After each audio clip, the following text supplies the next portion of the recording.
quick restart. Yep, Yeah. recap. My name is Chase Sullivan. I'm with Lean Law Gravity, or Emery is here with Gravity Legal, and we're talking about electronic payments. I forgot to hit the record button in the first half of this, so hopefully, hopefully we're able Hey, to cover you it. gotta be here live to see it. That's So, right. We're doing it live out here. The first 15 minutes are the most important. Don't miss out. yeah. Okay, so you were challenging me on the Yeah. lifestyle firms Yeah. and wire transfers specifically. Yeah. So wire transfers, I mean, depending on, banks typically charge for wire transfers, both outcoming and Mhm. incoming and outgoing and incoming. If they don't, they're going to make it up, in other areas. So Right. there's definitely a cost associated with those. Plus, so figuring out what that is for you and your it's good to know like what it's costing clients if that's the only option you're providing them. And then in addition, I got a bill from a law firm the other day that just had the wire instructions, account number and routing number right on the PDF invoice, and Right. I could have forwarded that to anybody. So the fact that those instructions are sort of floating around um, is kind of surprising that that's still kind of I mean you would never do that with a credit card. You wouldn't just post your credit card information up in an email for someone to see? Yeah, and it's a little different. Credit card is slightly easier to actually make a payment on. Hmm. But you can do the same with an account number and routing number and knowing the business name. So Right. um, I'm still kind of surprised that is a um, that's widely done.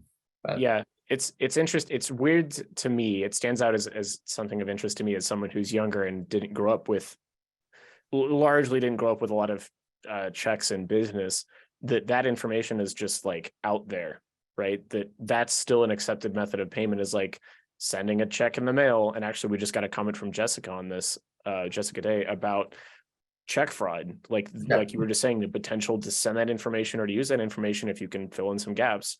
Mhm. Uh, that's crazy to me. And moving to electronic payments solves that by like that becomes a closed loop or a closed system. You don't have to worry about your information getting out because that's not being sent through the mail. USPS is a wonderful service, but at the same time, I mean, the security there is just you're putting your information out there for anybody that is, uh, picks up the letter and opens it without realizing what it is. Yeah, and they have the account number and routing number of the client, right on the Right. check. So they could, potentially make an ACH transaction, Right. with that information. So Yeah. And that's a I great point from Rebecca too. Positive pay can be a really helpful way to basically where you have to approve any Mhm. debits from your account. Oh, gotcha. Yeah, Yeah. So instead of a we accept anything, it's a you have to approve transactions. yeah, I know yeah. a lot of modern, like some of the services that we use at Lean Law, that's something we have to do when Mhm. when we pay for something is certain values. It's like, oh, you got to provide proof of this. We're not accepting it, which is, I mean, that's not that much of a pain, but from a security standpoint, that's fantastic. We we catch fraud a lot faster that way, or potential fraud, Yeah. because there's a check in place for that automatically. Yeah, it can cause some some operational challenges if you don't approve the credit Mhm. card, fee debits and refunds and things like that. Right. Make sure to approve the payment processor. Uh, Yeah. Yeah. Might need to go to HR and make sure that gets taken care of. So you cover the four things, the four main impacts that you would that you normally see in law firms, and I'll reiterate since we skipped that first part in the recording. First is the collection rate, the rate of collection. You said there's a correlation between um, receiving your likelihood of receiving payment goes down as the length of time the invoice is open goes up. So I want to make sure you collect those quick, which e-payments helps with. Reducing the AR cycle. So again, kind of related to that first point, instead of waiting 30, 60 days, you see a much quicker turnaround on that for payment. Reducing administrative work by automating things. I mean, payments, processing a payment, sending invoices, all of that requires administrative and billing staff work. And also the last one is an improved client experience. Most people most individuals now are comfortable receiving requests for payment digitally. And something else that you kind of talked about that I actually want to tee off of is the payment type. Like there's traditional methods like wire transfers or checks, but now there's things like credit cards and debit cards. And I understand even like in my mind, credit cards and debit cards fill a pretty similar spot. Like I can use them largely interchangeably. But from a payment processor perspective, those are actually different lanes. Like they serve different demographics. Yeah. Yeah. I mean, there's sort of a sweet spot where there's someone who can't afford legal services, but can get a credit card. And that person may be able to, get a divorce or a visa and get good representation in those processes only because they have that credit card and the law firm accepts that credit card. If you sort of go in either direction on the economic spectrum, first up, where most credit card payments, are credit cards tend to be kind of like the tool for the well-off, the wealthy, Right. because they can actually get approved for a credit card. So for them, it's it's more of a convenience thing. They're getting their miles, they're paying it off, every month. And on the lower end of the kind of economic spectrum, you've got people who can't get approved. So credit cards don't really help, on kind of the bottom end of the economic spectrum, don't really help kind of increase accessibility because those people just can't, right. They don't get approved. So by offering different payment methods, basically what I hear you saying is certain practices or certain areas of practice may prefer or benefit actually from offering different payment methods depending on their their client demographic. 100%. Yeah. I mean, if you compare like a corporate litigation boutique firm, in California, I've got one in my head right now, it's all sort of Amex Platinum business cards coming through the firm. And then on the other hand, you have a consumer immigration firm that is helping non-citizens, get a work permit. The type of cards used in those different scenarios are very different. I mean, that's going to be an immigration firm is going to be mostly debit. And in some cases, because a shocking number of folks who live in the US are completely unbanked, it might not even be a debit card that's connected to a bank, but a prepaid debit card. That person has, paid cash to acquire that card.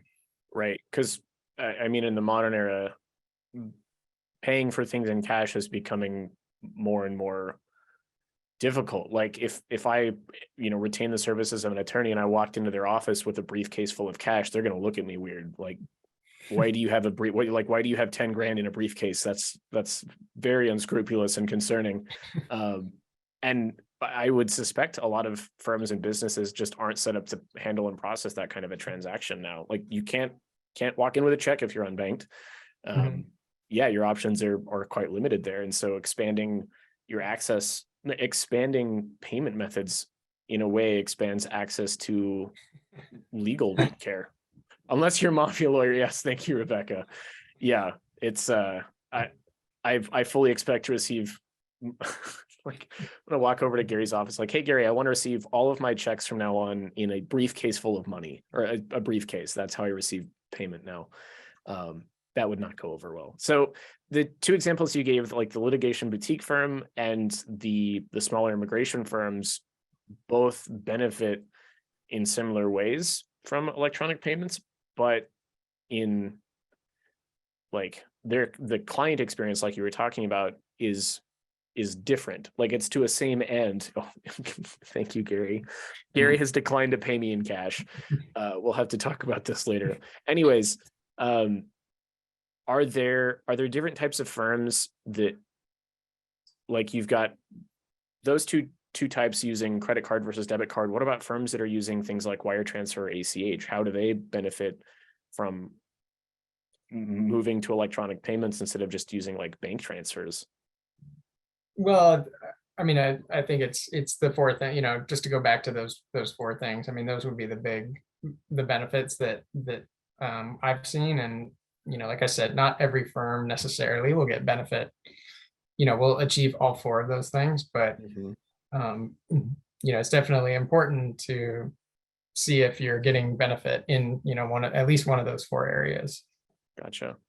So you've worked with a lot of firms that have moved to electronic payments from traditional methods. Have Mhm. you, what kind of concerns or objections have you heard from firms that are looking to make that change? Because that's like from a functional standpoint, there's paperwork involved there. There's, you got to tell Yeah. clients we're shifting. Like, what have you experienced there? What have you heard from firms?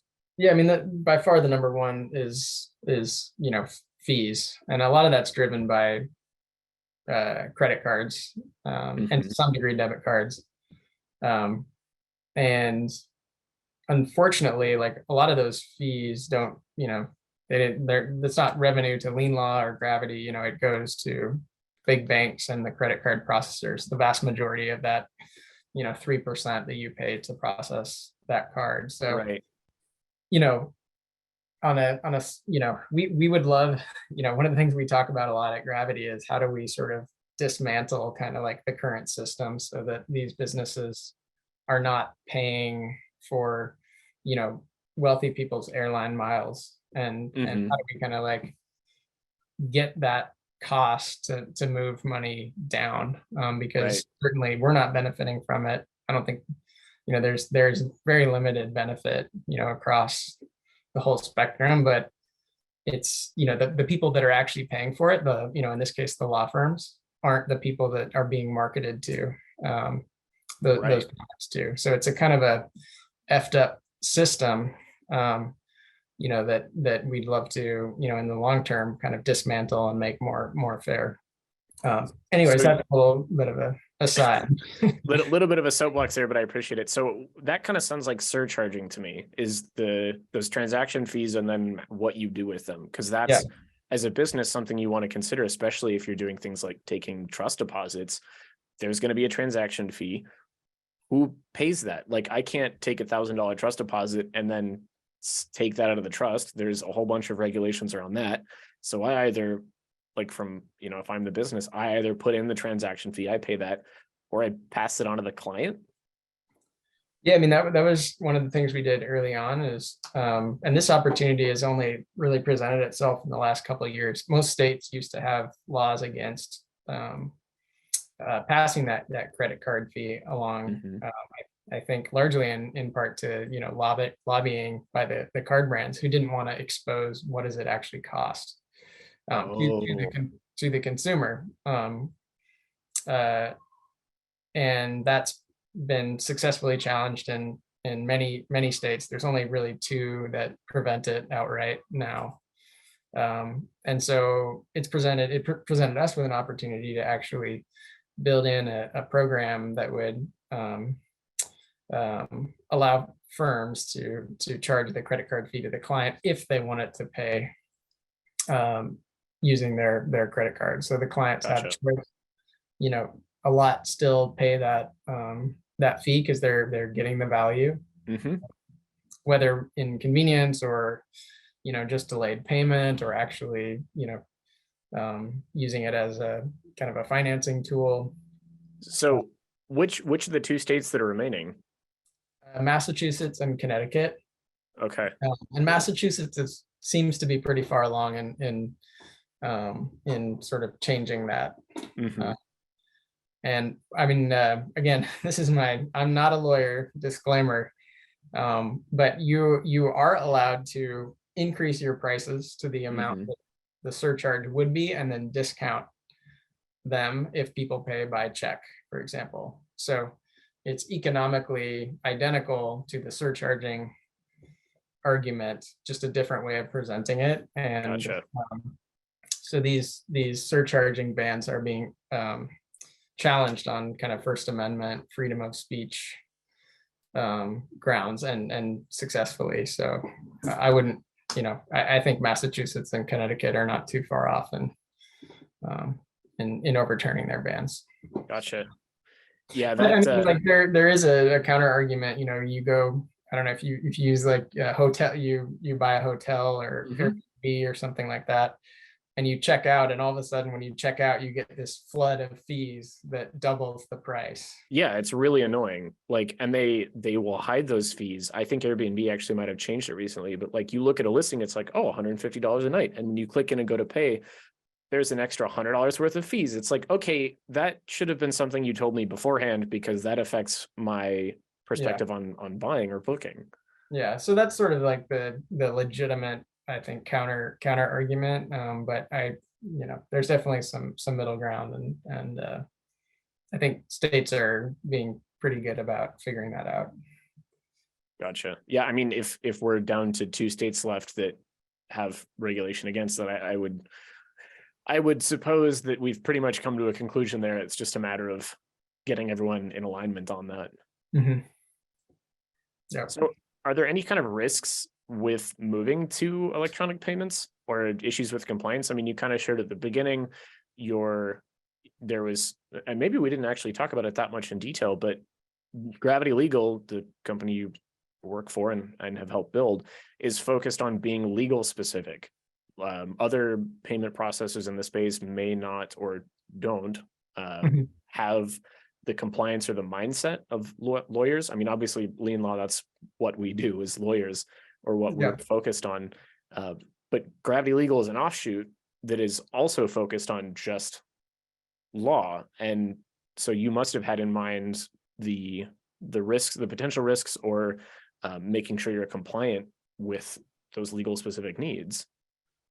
So what, yeah, I guess kind of walk me through like what are strategies that you have gone through and that a firm might be interested in knowing more about that you've done to mitigate some of those risks and keep things compliant. Yeah, I mean, well, just big picture, like, we don't sell to anybody else other than lawyers. So Mhm. our brand, our existence hinges on the fact that, we can build trust between lawyers, law firms, and our company. So if we fail in that regard, um, we just don't have a business. And so I think there is something to be said. There are, you could find maybe like a cobble together a generic payment processing solution and make it work. Mhm. But if they made some mistakes, they can go sell to a restaurant, or Right. some other industry, whereas we really can't, do that. So there Yeah. is some a lot more at stake for us, and so I think that's where, like, there's technical things obviously, but the biggest thing is, our kind of brand is on the line with the legal industry. Right. You've put all your eggs in the legal basket, and that's so you got to make sure that's the thing you do really well. Yeah, but like you mentioned, if someone's going to pay an added fee for the credit card, the client's going to pay for the credit card fee. You don't want that money to be the money that the client pays. You don't want that going into the trust account, Right. for example. So there's just a lot of like little things that you want to make sure that you've figured out. Gotcha. All good things to keep in mind. So we've gone over the time of the actual webinar, but I now want to wrap up and then give the time to the audience to ask questions. We've already got a bunch of really good ones we can go through. If you would like more information about electronic payments, I can post information in the chat from the lien law site. Obviously, we have an interest in it. We have we've partnered with Gravity Legal for the lien law payments tool. We feel pretty strongly that electronic payments is the way forward for modern law firms. And if you're interested in learning more about that, I would highly recommend you follow the link I'm going to get here in a second to learn more and actually talk with us about adding electronic payments to your firm. So, Emery, the main takeaways that I'm kind of getting from this conversation are there's those 4 main benefits to a law firm, which are the collection rate, the reducing the AR cycle, the time to collect, which are related but separate, reducing the administrative work. So that's your internal bookkeeping and accounting teams, and then improving the client experience. Talked a lot about that in the beginning and how, Yeah. you know, the perspective of if you make it easier or more convenient for a client, they're more likely to pay. And modernizing that experience helps to add to the first 2 points of, you know, being able to realize that faster and going after that, you know, that extra like 20% you suggested that goes uncollected. That's money that's just sitting there waiting to be collected. Yep. Yep. And also say, I put a link in here. A lot of what we talked about today, we have kind of like this complete guide to payment processing for law firms. So, you know, whether or not you're working with Gravity and lien law payments, Right. you can get some benefit, you know, from that. It goes over a lot of these issues in more detail. Sweet. Thank you for sharing. So questions. We have one from Marilyn. Interested. I understand Gravity Legal fixes one of the gaps that their firm has currently. The question is, if I sign up do I sign up for Gravity Legal through lien law, or do I do that separately? Right in lien law. Yeah, I think Chase probably correct me if I'm wrong, but in the integration section, there's a Gravity Legal link that will take you to the lien law version of Gravity. Yep, that gets you signed up, and then you go through and fill out the information about the firm. We're working with payments and banking here, so obviously there's some extra paperwork there, more so than just signing up for lien law. But yeah, like Emery said, you can find that in lien law in the integration section of your settings and go through that process. Or actually, since we're here, you're also welcome to reach out to Gary Allen. I'll post his information here. Gary is our in-house lien law payments expert and would be more than happy to take any conversation or questions that anyone might have about electronic payments in law firms, or specifically lien law payments. And then I think the second part to that about how did the IOLTA deposits work? Oh, that's right. But I'd like to see how IOLTA deposits work. Marilyn, is that how deposits work with lien law by itself or with Gravity Legal? If you want to go ahead and just, if you're still here with us, go ahead and add that as a chat message, and we'll do our best to answer that. I've also got a question from Christine Douglas. Is the 2.95% fee for credit or debit cards truly a flat fee, or are there higher interchange fees for rewards / airline cards? Yeah, I mean, one thing that we've worked with lien law on and really value is like clarity and transparency. And so we've basically made the decision that we're going to absorb all the different fluctuations. So, you know, to peel back the curtain a little bit, you know, we're going to make more on a lower tier card than a higher tier card. And in some cases, we'll actually lose money on that transaction, but it's important for us that you always know what you're going to pay. And it's not like, you know, some kind of nebulous thing. So different cards do, you know, cost different amounts kind of on the back end, but we absorb all those fluctuations. So it is always the 2.95. Gotcha. Marilyn, you had asked how IOLTA deposits work, and I was trying to get clarity if you were asking on how that works with Gravity Legal or just how that works with lien law regularly. They're effectively very similar, unless you want to get into the nitty-gritty of what they look like in QuickBooks, which I guess they actually look very similar on the QuickBooks side too. It's just whether or not you've got the information coming through Gravity Legal as well.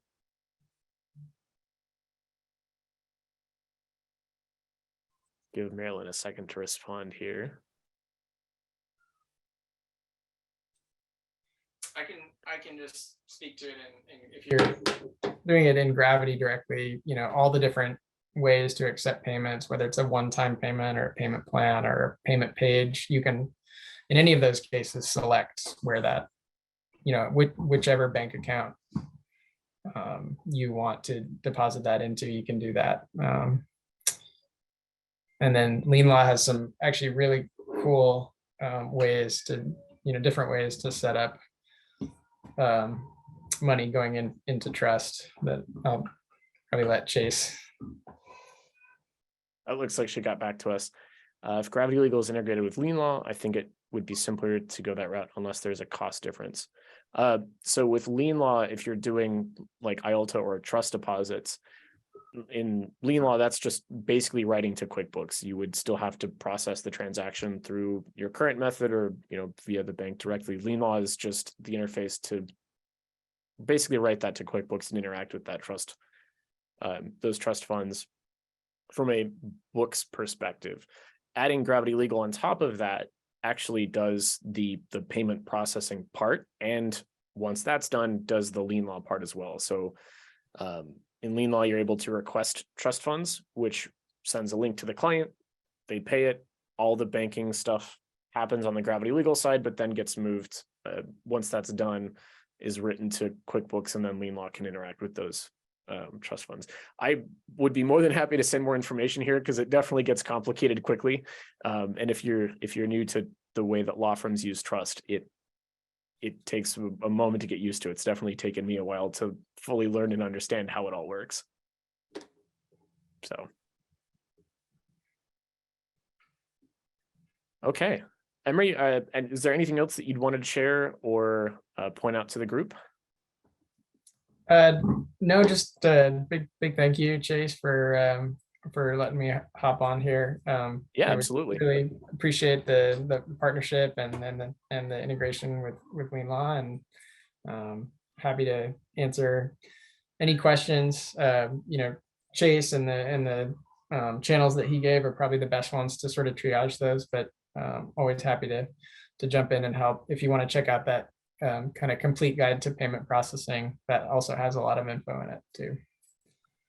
Yes. Real quick, Maryland only have one deposit account for QuickBooks payments. Yes, that's true, and that's a big thing that we fix. Yeah. Okay, sweet. So Yeah, Marilyn, if you have more questions about that, I would suggest reaching out to Gary, like I have linked above, or then we'll help get those questions answered for you. So, and actually, Christine snuck another one in here. I'm sure there must be a way to take a physical card from a client. I mean, you can enter that manually in Gravity Legal, correct? Like if they walked in and had the card. Yeah, but you'd have to enter the card number into the system. Right. Yeah. Not what it was designed to do originally, but it's nice to know that can be accommodated when someone does that. So, okay, great. Well, I wanted to thank everyone for joining us for this month's Lien Law webinar. We will be back next month with another topic, which we'll send out information on a little bit later.